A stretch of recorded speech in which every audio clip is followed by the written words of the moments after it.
Assalamualaikum warahmatullahi wabarakatuh. Kam naga jirtanii fayyaa keessanii hundi keessanuu bakka jirtanii nageenya rabbii isinirratti haa jiraatu.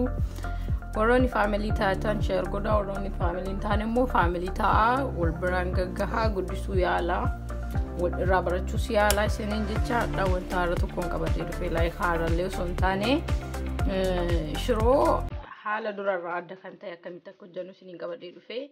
Meeshaaleen asitti argitan kun wantoota na barbaachisanii asitti kun barbareedha.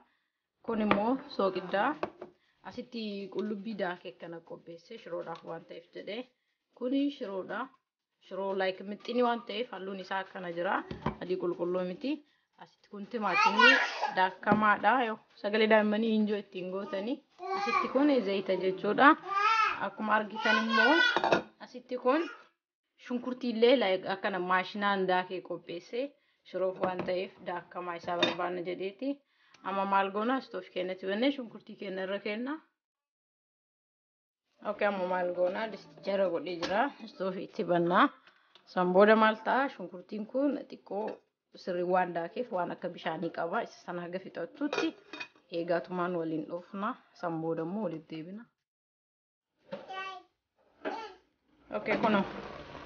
Akkuma agartan kan akkanumatti wal shunkurtiin bilchaataa jira. Maal goona amma waliin dhoofne.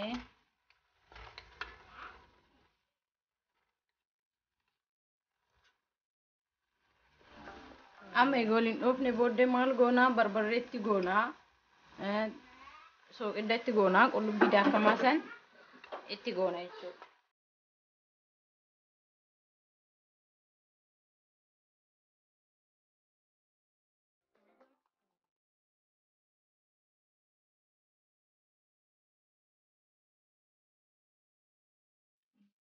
Okay, kun wantoota dura itti goone san itti godheera. Like as bira qimamiiwwan wanti fayyadamuu dideef maalii fi shiroon gosa hedduu like shumburaa fa'aa waan qabuuf atara baaqelaa shumburaa wantoota qimamii hunda isaatu dabalatee waan qabuuf saniif itti godhuu dide qimamii baay'ee barbaachisu qullubbii qofa saniif amma haga kun akkanatti wal fudhatee sirriitti wal fudhatuuf maal goona akkanuma waliin bishaanuma irra buusaa akka hin gubanne. Wanti jenna homaa waan biraa ittiin daballu bishaanuma irra buusaa eegna jechuudha kana. Akka sirriitti barbareen gubaan isaa keessaa baduuf akkanuma waliin dhoofna. Bishaanuma irra buusaa like normally akkuma aqulaallaa sanitti oila zayita odoo ittiin naqin eegaa waliin dhooftu.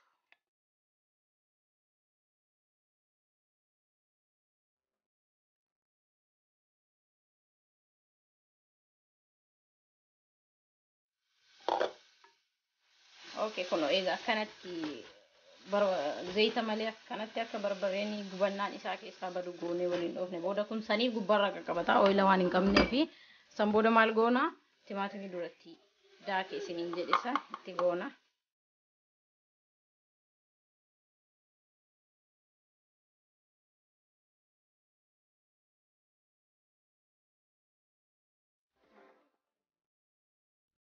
Bishaan ho'aa like bishaan ho'aa osoo ta'e bareeda bishaan ho'aa haga shiroo fedha keenna bishaan itti godhanna jechuudha ofii barbaannu.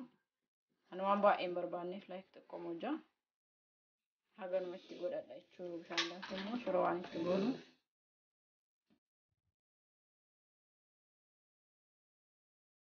Okay, amma bishaan keenya danfeeraa maal goona shiroo itti goona jechuudha amma bishaan danfeeraa waan ta'eef.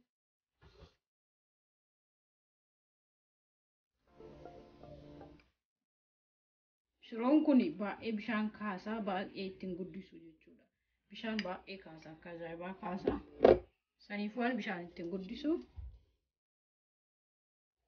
daakuu ittiin guddisu jechuudha keedhiifaa.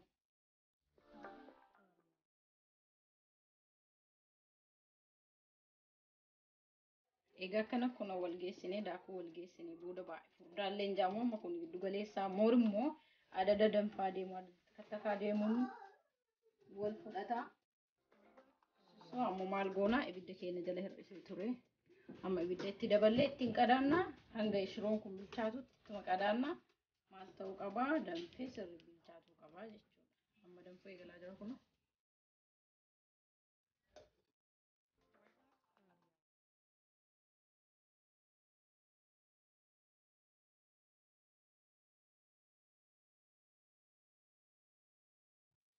Kun amma akka argitan kana kunoo danfee ol fudhatee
gochuun dagatina hanga qophii biraatti walitti deebinutti. Assalaamu alaykum wa rahmatullahi wa barakaatuh.